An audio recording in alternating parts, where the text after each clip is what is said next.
পছন্দের মানুষকে একবার বুদ্ধি করে এটা খাওয়ান, দেখবেন আপনার কথা সারা জীবন মনে রাখবে, কোনোদিন বলতে পারবে না।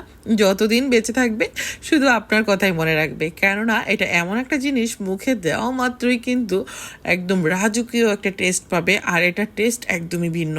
আই হোপ 99% মানুষই জানে না যেটা চুলায় তৈরি করা যায় এত সহজে। নামি দামের ব্র্যান্ডের যে বিস্কিটগুলো আমরা কিনে আনি সেটা কতটা স্বাস্থ্যকর কম বেশি সবারই জানা। বিস্কিট তৈরি করতে আমার লাগবে ঘি, আর এটা তো আমার নিজের হাতে তৈরি করা ঘি, যদি কারো লাগে নিতে পারবেন। আর এই তো এখানে আমি ঘি নিয়ে নিলাম প্রায় 1 কাপের মতো। আমি হাফ কাপ ঘি এখানে অ্যাড করে দিলাম, যদি আমার প্রয়োজন লাগে আমি আর একটু অ্যাড করব। আমার চিনিও লাগবে, তো চিনিটাকে কিন্তু আমি একটু ব্লেন্ডার জারে ব্লেন্ড করে নিলাম। আপনারা চাইলে শিলপাটায়ও পেটে নিতে পারেন। 1 চিমটির চেয়েও কম একটু লবণ অ্যাড করলাম, খুবই সামান্য, কিন্তু বেশি দেওয়া যাবে না। চিনি আর ঘি খুব ভালো করে মিশিয়ে নিতে হবে। এই তো এখন আমি এখানে অ্যাড করে দিচ্ছি ময়দা, অবশ্যই ময়দা দিতে হবে। আর দিয়ে দিলাম হাফ টিস্পুন পরিমাণ বেকিং পাউডার, বেকিং সোডা না কিন্তু, হ্যাঁ। এখন হাত দিয়ে খুব ভালো করে একটা ময়ান তৈরি করতে হবে। এখানে কোনো প্রকার তরল দুধ পানি অ্যাড করা যাবে না, তাহলে কিন্তু আপনার বিস্কিটটা সুন্দর হবে না। আর এই বিস্কিট কিন্তু আপনি 6 মাস পর্যন্ত রেখে খেতে পারবেন, বাচ্চাদের টিফিনে দিতে পারবেন। এটা অনেক বেশি সুস্বাদু একটা বিস্কিট, একবার খেলে মানে এর স্বাদ আপনার জিভে লেগে থাকবে, অসাধারণ লাগে।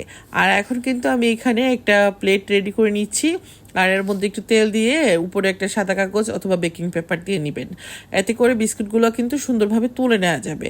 আর এখন কিন্তু আমি বিস্কিটের শেপগুলো দিয়ে দিচ্ছি, আপনারা চাইলে কিন্তু লম্বা করেও দিতে পারেন অথবা গোল গোল শেপ করেও দিয়ে নিতে পারেন। এই তো এভাবে করে লম্বা লম্বা করে বিস্কিটের মতো করে শেপ দিয়ে দিচ্ছি।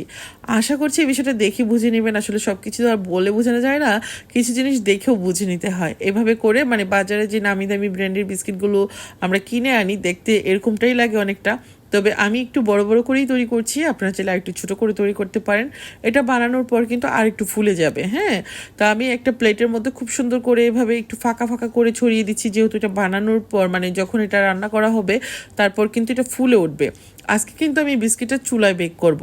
এই তো আমি একটা শাসলিক কাঠি নিয়ে এভাবে করে ছোট ছোট করে মানে ছিদ্রর মতো করে দিচ্ছি, এটাতে দেখতে একটু নাইস লাগে এই জন্য আর কি। আপনি চাইলে এটা ছিদ্র করতে পারেন অথবা এভাবেও কিন্তু করে নিতে পারেন, শুধু মানে এমনিতে নর্মাল বেক করে নিতে পারেন। কেমন লাগছে আজকের রেসিপি? ভালো লাগলে অবশ্যই শেয়ার করবেন, কারণ আপনাদের একটি শেয়ার আমার জন্য অনেক বেশি উপকারী। অবশ্যই সিলভারের এরকম পাতিলের মধ্যে এটা বেক করতে যাবেন, তাহলে সুন্দর হবে।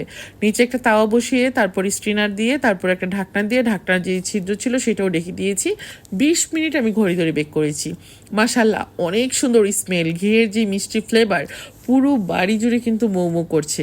আচ্ছা, আরেকটা কথা বলি, যদি কারো ঘি লাগে অবশ্যই আমার কাছ থেকে অর্ডার করে নিয়ে নিতে পারবেন। মানে কি বলবো, ঘিয়ের যে একটা স্মেল আমার পুরো বাড়ি জুড়ে কিন্তু মৌ করছে। আপনি যখন বানাবেন আপনার বাসায় কিন্তু এরকম হবে।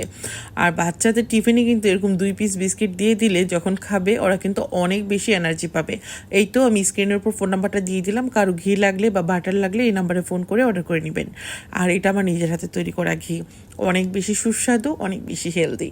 আমার নিজের হাতে তৈরি করা জিনিসগুলো আমার কাছে এত ভালো লাগে, যখন আমার পরিবারের মানুষরা খেয়ে বলে এত বেশি সুস্বাদু আগে কখনো খাইনি, তখন কিন্তু আমার অনেক ভালো লাগে। প্রশংসা পেতে সবারই তো ভালো লাগে, তাই না? এভাবে করে তৈরি করবেন আর প্রিয়জনদের প্রশংসা গুড়িয়ে নেবেন। সবাই ভালো থাকবেন, আজকের মতো বিদায়, আল্লাহ হাফিজ, আসসালামু আলাইকুম।